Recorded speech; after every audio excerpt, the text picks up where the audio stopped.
In Swansea, a patient is about to have his eye surgically drained of leaking blood. Look down to the ground. Another have hers injected with steroids. Down and right. In Cardiff, we watch as a 56-year-old woman has her leg amputated. Pull down on the muscle for me, please.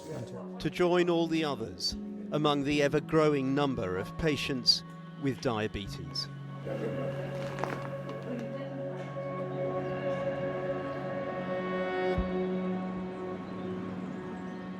Richard, who's 56, stares out of his hospital room window, but he can barely even see us. And you just figures, that's it.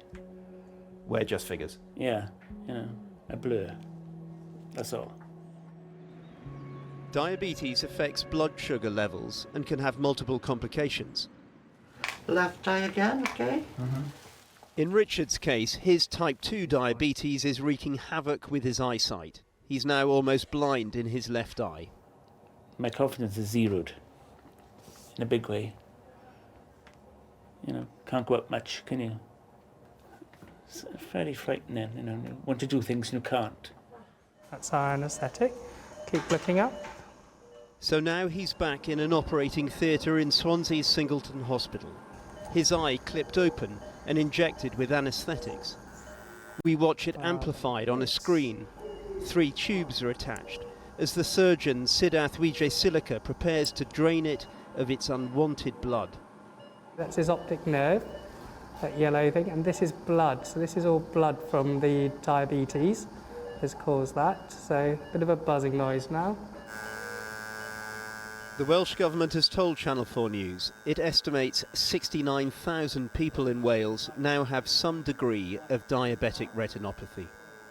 It's the sugar that erodes the blood vessel wall because sugar is toxic to an extent, and then the blood vessel leaks fluid and fat into the surrounding retina. And now for the £890 injection. They treat with steroid injections as well, not all so costly, but at this one NHS eye clinic, they're now doing at least 24 injections per week. You did well.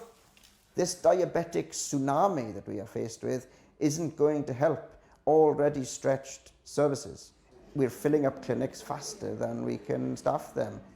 9 in 10 people with diabetes have type 2 diabetes, for which there are multiple complex risk factors, such as age, ethnicity, and being overweight. And as obesity levels rise, so do rates of type 2 diabetes, a condition which is often preventable. More than 220,000 people aged 17 and above in Wales are now registered with diabetes. That's just over 8% of the adult population. In Cardiff's University Hospital of Wales, on the vascular ward, of the 38 patients there, 18 have diabetes. Most type 2, Kay Watkins type 1. Hers a lifelong condition carrying the risk of similar health problems. All the arteries are all furred up inside. Diabetes complications have ulcerated her foot so badly, her leg has to be amputated to thwart further likely fatal infection. That's why it needs to come up just below the knee. So, yeah, basically the same as what happened to my other leg. A few days later, she's in operating theatre number 15. Kay Watkins, and she's through a right below knee amputation. Dave Lewis, her surgeon, starts cutting into her leg. Pull the tissue apart for me, please. Gentle traction there. In the last recorded year, there were more than 650 diabetes-related amputations carried out in Wales. Are you seeing more patients like this? Yes is the easy answer, but our lower limb workload has increased massively really over the last 2, 3, 4 years. Pretty much everybody has got type 2 diabetes that we see now. Oscillating saw, please.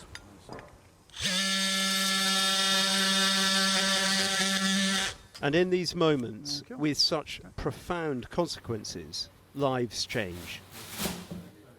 It affects everything: work, life, family, even down to housing. All right?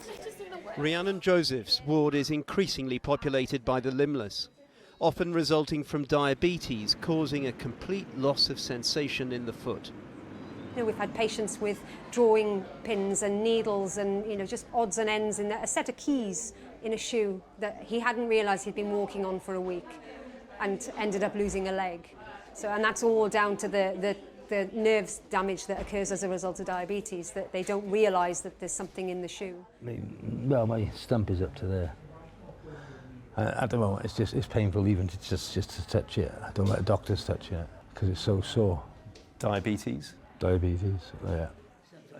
This is David Williams' second type 2 diabetes-related amputation. It nearly cost him his life when he had a cardiac arrest moments before surgery. How would you say diabetes has affected your life? Well, it's turned it right upside down. It's destroyed it, really. Not once, as in upon a time, have I sat in bed and not thought, I'd rather end it all than live through this with no legs. I wish I could just say, bye. If I didn't have my granddaughter, I think I'd be gone already. That's how bad it is. That's how bad it feels, you know. But I'll get through it. I know I'll get through it. Across the NHS, from renal to stroke wards, the number of patients with diabetes rises. It's estimated 10% of the entire NHS budget is now spent on people with diabetes. Type 2 diabetes is markedly more prevalent in areas of higher deprivation. Across the UK, inequality, a critical backdrop to this health crisis. So inequalities are really driving the rise in type 2 diabetes. We've seen that a third of the people under the age of 40 who have type 2 diabetes are from the highest areas of deprivation. We're seeing that they don't have the money to be able to afford healthy food, they don't have access to the leisure activities, and then when they have diabetes, they don't have the support and the checks that they should have every year that would keep those complications at bay. Back in Swansea, the blood in Richard's eye caused by diabetes has been removed. I know he's done. Everything. Taking the mac at the back of the eye. It's also can improve my vision. How are you feeling about that? Brilliant. Last year, the Welsh Government set out new priorities for improving diabetes care. Right, I'm just going to pop a little yellow drop into your eye. Just have a tissue. Give these little including more targeted support for those at risk of developing type 2. Straight ahead. But the demand remains relentless. How much can you see out of that eye? Nothing. I can't see anything. It's a blur? It's all a blur, yes. And cut. Lovely. Diathermy, please. Across the UK, the warnings mount. Cases of younger people being diagnosed with type 2 are rising, says Diabetes UK, to alarming levels. Public Health Wales has said that if current trends continue, in a decade or so, there could be an extra 48,000 adults in Wales living with diabetes, some in extreme cases needing dramatic interventions. No wonder some are calling it a defining disease of the 21st century. Well, those life-changing complications seen in Andy Davis's report can affect patients with both type 1 and type 2 diabetes, but there are important distinctions. Type 1 diabetes occurs when your body stops producing a hormone called insulin that moves glucose around the body to give you energy. 8% of diabetics are type 1. It's often diagnosed in childhood, but can develop at any age and is treated with insulin injection or insulin pump. And while there's no cure, type 1 diabetics can avoid serious complications through regulating their blood sugar levels. But the global surge is in type 2 diabetes, and in the UK, there are now more than 3.2 million people with type 2. Older age groups and some poorer and Asian and Black communities are at higher risk. Unlike type 1, type 2 is often preventable with better diet and exercise. Well, joining me from Southsea is the diabetes advisor for NHS England, Professor Partha Carr. And with me in the studio is John Barber, a GP and Deputy Director of the Research and Innovation Institute, Nesta. And I'm also joined by Chef Giancarlo Caldese. Professor, first of all, I mean, those images in Andy's report were really gruesome and upsetting, but I'm guessing that's your day-to-day reality, and it's one that we as a nation don't seem to be facing up to. Yeah, I mean, I think, thank you very much, first of all, for the invite. And I would say that indeed it is something, and with every person who goes through this, it's an unremitting, unforgiving condition. And as you quite rightly pointed out in your introduction, a huge part of it lies with how we tackle deprivation, how it's linked with that, and of course the other factors, age and ethnicity. But yes, indeed, it is a particular condition which has got quite severe complications, as you've highlighted in the program.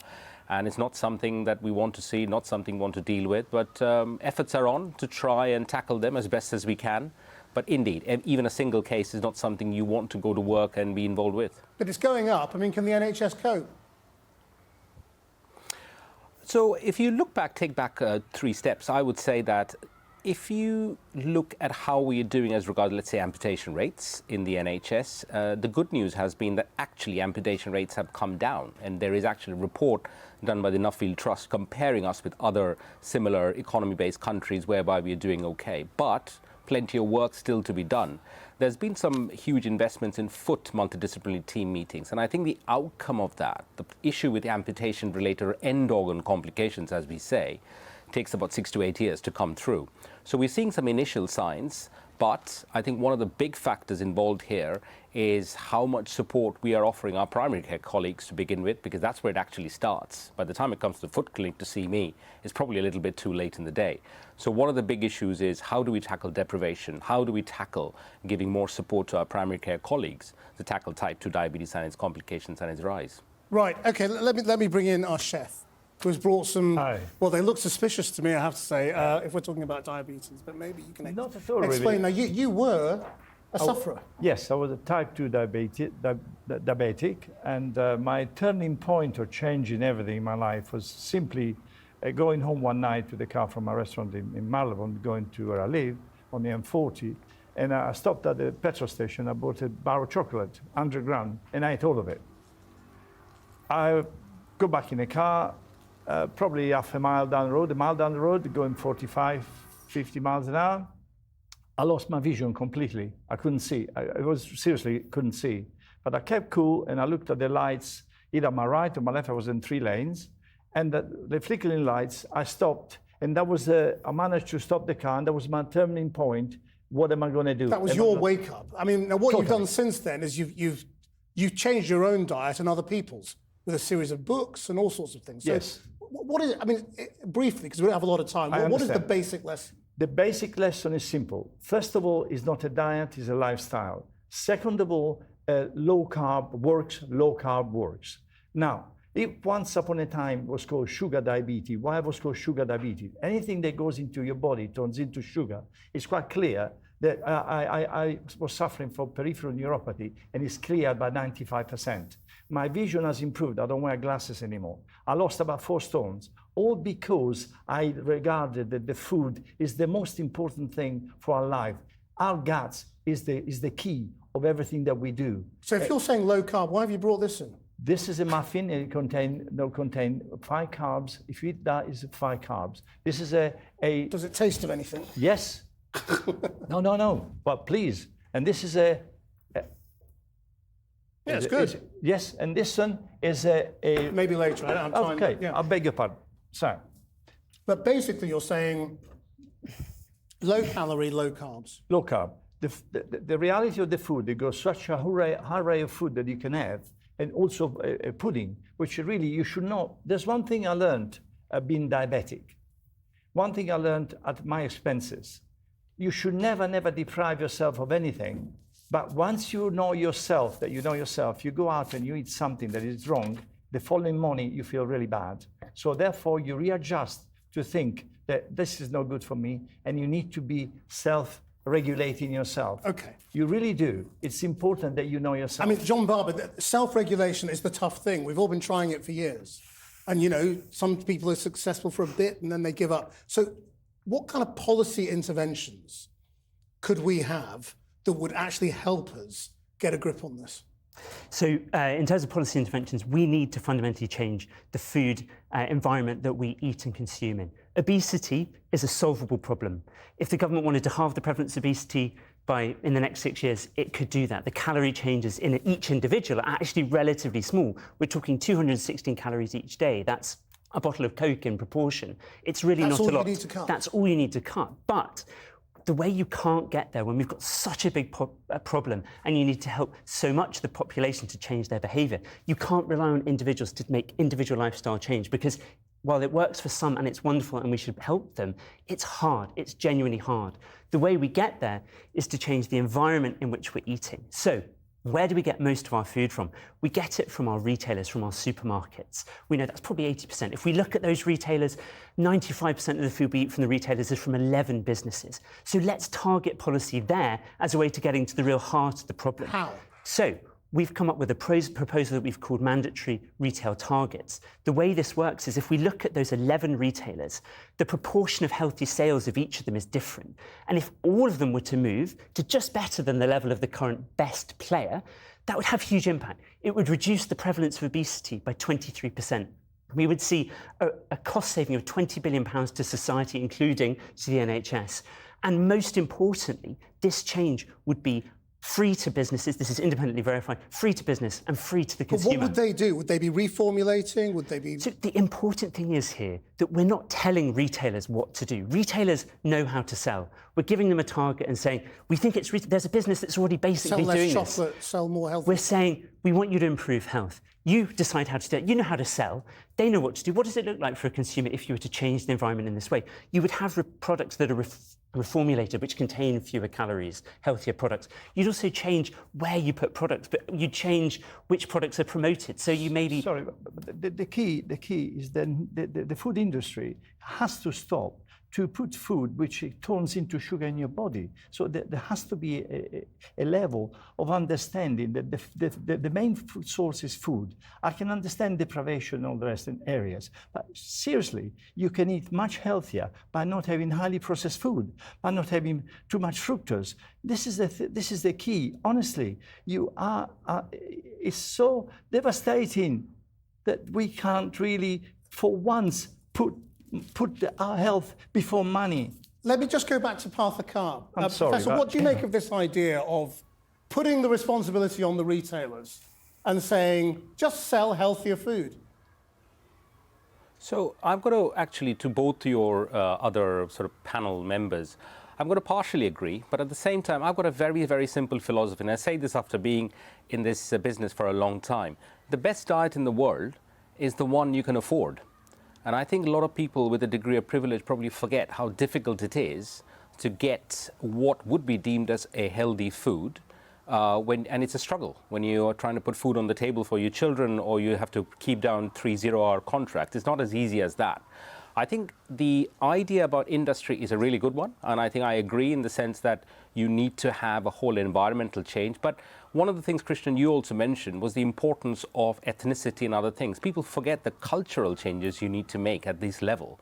There are different cultures where there are food processes and industry, so to speak, and how it works is very different from, let's say, a Caucasian culture. So there's a lot of work to be done around the environment, rather than being very simplistic of saying... be highly sugared. Why everything has to be highly sugared? I'm sorry, you have one drink. Let me just ask you, just briefly, the two medics here, very, very quickly, if I may. You know, some people think the answer might just be give everybody semaglutide.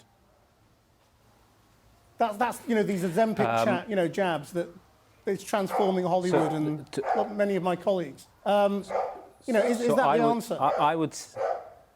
No. So I would say, well, on three counts, it won't be the answer. First of all, we don't have enough semaglutide, to be honest.